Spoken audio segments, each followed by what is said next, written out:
Hello friends, मैं हूं ज्योति पाल और आप सभी का स्वागत है मेरे चैनल इनर ज्योति में। जैसा कि आपको पता है कि हम बात कर रहे हैं कि परमात्मा से हमें जुड़ना है, हमें अपने अंदर के उस तत्व को प्राप्त करना है। और जिसके लिए हमने बहुत सारी चीज़ों पे बातें भी करी है कि हमको मेडिटेशन भी करना है, हमको प्रार्थना भी करना है, हमको पूजा भी करना है। ठीक है, और हमारी लाइफस्टाइल में हम लोग क्या क्या चेंजेस कर सकते हैं उस विषय में भी हमने बात करी है।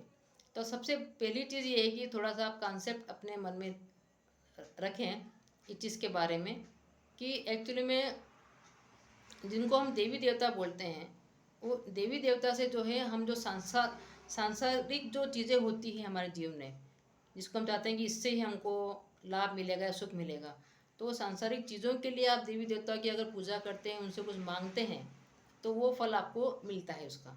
ये बात सही है, ठीक है। लेकिन सांसारिक चीज़ों के अलावा जो आपको अपनी आत्मा से अगर जुड़ना है, क्योंकि हो सकता है कि सांसारिक चीज़ों को प्राप्त करने में आप अपनी आत्मा से दूर हो जाएं। क्योंकि कभी कभी क्या होता है कि हमको कुछ गलत काम भी करने हो जाते हैं। अगर हमको पैसा कमाना है, अपने फैमिली का लालन पालन करना है, तो कुछ गलत चीज़ों के साथ हम संबंध भी स्थापित कर लेते हैं, कुछ गलत चीज़ें भी हम करते जाते हैं।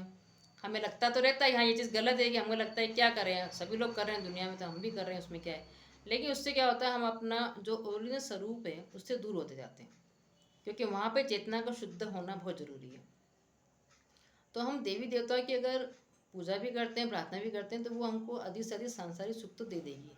लेकिन जो आत्मिक सुख है, जो आत्मा का सुख है, जो मेन जो आनंद है, जो जिसको कि मनुष्य को प्राप्त करना है, वो हमें नहीं मिल पाएगा। इस चीज़ का बहुत ध्यान रखें आप।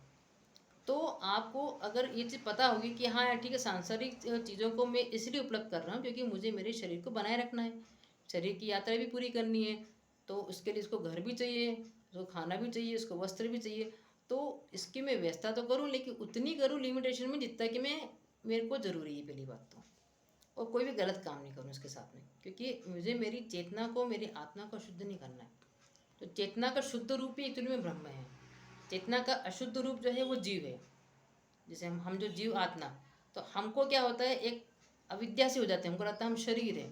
तो इसके हिसाब से शरीर में फिर जो अहंकार आ जाता है, फिर अहंकार के कारण जो क्रोध आता है, काम क्रोध मोह माया भय, वो सारी चीज़ें भी चलती रहती साथ में।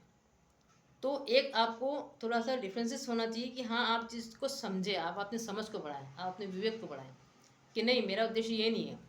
आपको सबसे पहले प्रथम पे उद्देश्य ये रखना है कि मुझे परमात्मा से जुड़ना है, मुझे मेरे अपने आप से जुड़ना है, अपने स्वरूप को जानना है। तो उसके लिए शुद्ध होना बहुत जरूरी है। बस इतना आप ध्यान रख लें कि मेरा चेतन कहीं भी अशुद्ध नहीं हो, गलत चीज़ में कहीं नहीं करूँ, इस चीज़ का मैं ध्यान रखूँ। इसको करते हुए हम सारे काम को करते जाएंगे और उस परमात्मा से लिंक होंगे। और जो मैंने आपको कुछ मेडिटेशन की जो बताई है विधियाँ, उसमें से कोई भी एक विधि आप अपना सकते हैं और उसको आप करके देखें पहले तो अपने आप ही आपके जीवन में जो परिवर्तन आएगा उसको फिर आप खुद महसूस करेंगे। जैसे मेरे बोलने से नहीं होगा, लेकिन क्या होता है कि हम बोल के भी सुन के भी हम उस चीज़ से अवगत होते हैं। इसलिए बोलना सुनना भी अच्छी बात है, लेकिन सिर्फ वहीं तक ही नहीं रुक जाए, हम उसको करें भी साथ में। तो वो भी हमारे लिए एक परमानेंट हमारा खुद का अनुभव हो जाता है कि हाँ यार हमने करा।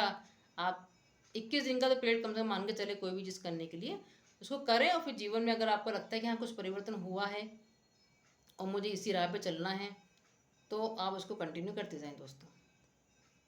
तो आप किसी भी देवी देवता का अगर पूज भी रहे हैं, तो वो आप इसको ये मान के चले कि इसके थ्रू मेरी शरीर की यात्रा पूरी हो जाए और फिर मैं उस आत्मा तक पहुँचूँ, उस परमात्मा तक पहुँचूँ। मतलब सगुण से निर्गुण तक की यात्रा हमको करनी है।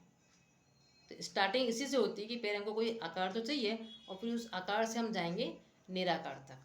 तो आकार से निराकार तक की यात्रा करने के लिए हमें अपनी बुद्धि को, अपने मन को हमेशा चेतन रखना है, हमेशा जागृत रखना है, ताकि वो कुछ गलत नहीं करे।